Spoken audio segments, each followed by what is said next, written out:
овде што сме, што бевме и во минатите денови, што ќе бидеме од утре, припаѓаме на една единствена најголема партија, чие свето име е Македонија. Така е.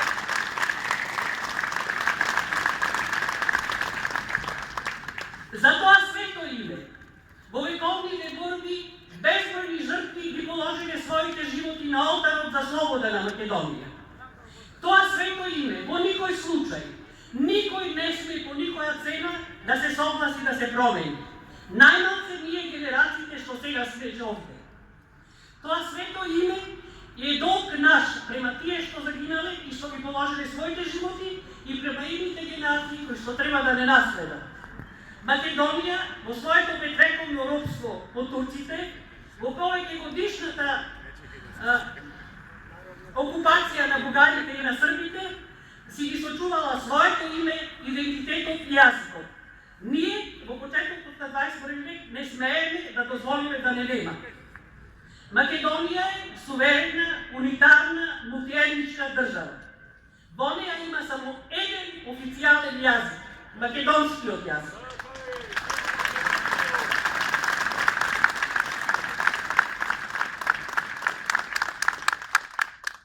На тој јазик зборувале моите дедовци и баби родени во 19 век.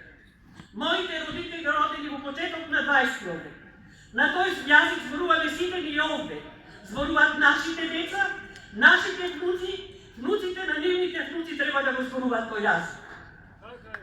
Македонија има многу малцинства во себе, на кои што му се дадени сите права. Неприкосновено право е на секој малцинство да зборува на свој мајчин јазик.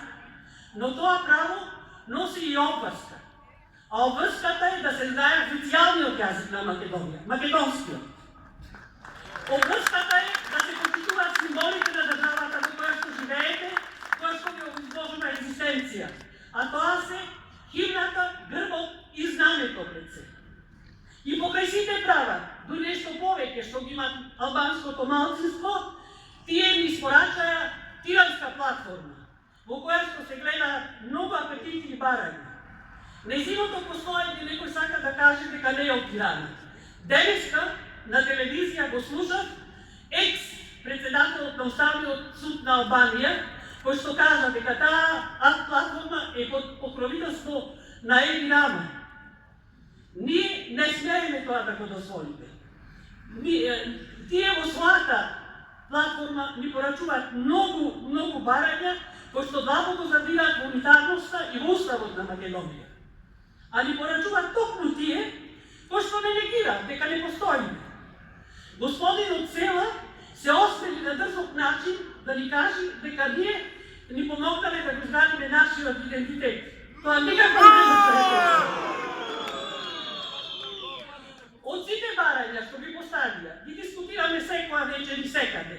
Најмногу што ме погоди, што го повредува македонскиот јазик, е нивното барање да си потпишиме сами себе дека сме геноциден народ. Од 1912 до 1956 година. Голем дел од тие години македонскиот народ беше под туѓа власт. Од 1944 беа сномците, кои што на жалост тогашната врхушка заради нивните идеи голем број ги деградираја, ги затворија и ги ликвидираја. Се извинувам, емоциите ми се многу големи. Ќе ми дозволите, ако малце да се одборам.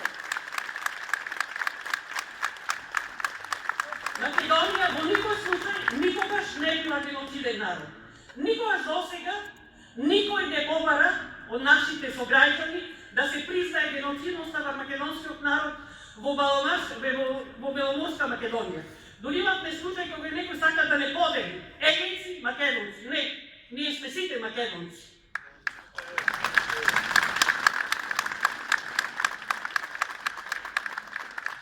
Ние сите, кои што чекориме овде, секоја вечер, и ширум во сите градови на Македонија, сакаме само едно, да ја сочуваме суверена, унитарна, мултинационална Македонија, Македонија за сите што живеат воена заедничка, тие сите кои што ја чувствуваат Македонија како својата татковина. Од ова место повикувам сите оние кои што чувствуваат Македонија за својата татковина да ни се придружат. Да кажеме овде гласно доста, доста е Македонија да ја прекроват, доста е за Македонија други да решават, доста е одродени да ја продават и да ја распродават. Да живее Македонија вечна. Таа е единствено што нешто што